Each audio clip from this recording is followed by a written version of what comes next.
మనం కష్టపడి సంపాదించుకున్న డబ్బు సెకండ్లో ఎవరైనా కొట్టేస్తే ఎలా ఉంటుంది? ఊహిస్తేనే భయంకరంగా ఉంది. మీరు బ్యాంకింగ్ ఫ్రాడ్స్కి గురవ్వకుండా 3 టిప్స్ అయితే చెప్తాను. ఖచ్చితంగా మీ ఫ్రెండ్స్ ఫ్యామిలీ మెంబర్కి షార్ట్ని షేర్ చేయండి. టిప్ నెంబర్ 1, నార్మల్ నెంబర్ నుంచి కాల్ చేసి నేను బ్యాంక్ మేనేజర్ అంటే అస్సలు నమ్మకండి. మీకు బ్యాంక్ నుంచి వచ్చే కాల్స్ 160తో స్టార్ట్ అవుతాయి. ఇది మైండ్లో పెట్టుకోండి. ఒకవేళ వాళ్ళు మీకు కాల్ చేసిన ఓటీపీస్ కానీ, సివివి, కేవైసీని అప్డేట్ చేసుకోమని, నెట్ బ్యాంకింగ్ పాస్వర్డ్స్ కానీ, ఏటీఎం పిన్స్ కానీ ఇలాంటివన్నీ అడిగితే అస్సలు చెప్పకండి. టిప్ నెంబర్ 2, మీకు ఆల్రెడీ ఒక షార్ట్ వీడియోలో చెప్పాను బ్యాంక్ వెబ్సైట్ యూఆర్ఎల్ చేంజ్ అయింది అని చెప్పి. మీరు ఏ బ్యాంక్ అయినా తీసుకోండి, ఆ బ్యాంక్ బ్యాక్ సైడ్ మీకు bank.in అని వస్తుంది.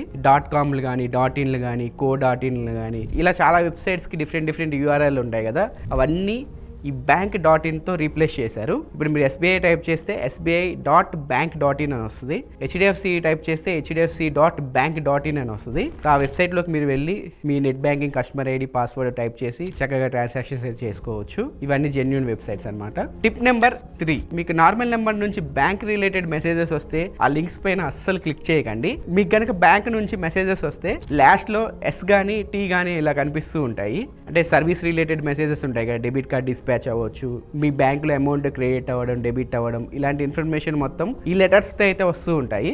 ఈ లెటర్స్తో కాకుండా నార్మల్ నెంబర్ నుంచి కనుక మీకు బ్యాంకింగ్ రిలేటెడ్ మెసేజెస్ వచ్చి అక్కడ లింక్స్ కనిపించి ఆ లింక్స్ పైన క్లిక్ చేయమని చెప్పి వాళ్ళు చెప్తే అసలు క్లిక్ చేయకండి. అది ఫ్రాడ్ మెసేజెస్ అని చెప్పి గుర్తించండి. మనం ఇన్ని జాగ్రత్తలు తీసుకున్న ఒక్కోసారి మన బ్యాంక్ నుంచి డబ్బులు పోవచ్చు. బ్యాంక్ నుంచి డబ్బులు పోయిన వెంటనే 1930కి అయితే కాల్ చేయండి. మీరు ఎంత త్వరగా కాల్ చేస్తే అంత త్వరగా మీ అమౌంట్ రికవరీ అవ్వడానికి ఛాన్సెస్ ఎక్కువ ఉంటాయి. మీరు లేట్ చేసే కొద్దీ మీ అకౌంట్ నుంచి పోయిన డబ్బులు రికవరీ చేయడం చాలా కష్టం అవుతుంది. ఇలాంటి ఇన్ఫర్మేటివ్ వీడియోస్ కోసం ఏం చేయాలో తెలుసు కదా, మన ఛానల్ని సబ్స్క్రైబ్ చేసుకొని ఫాలో అవుతూ ఉండండి. Bye friends.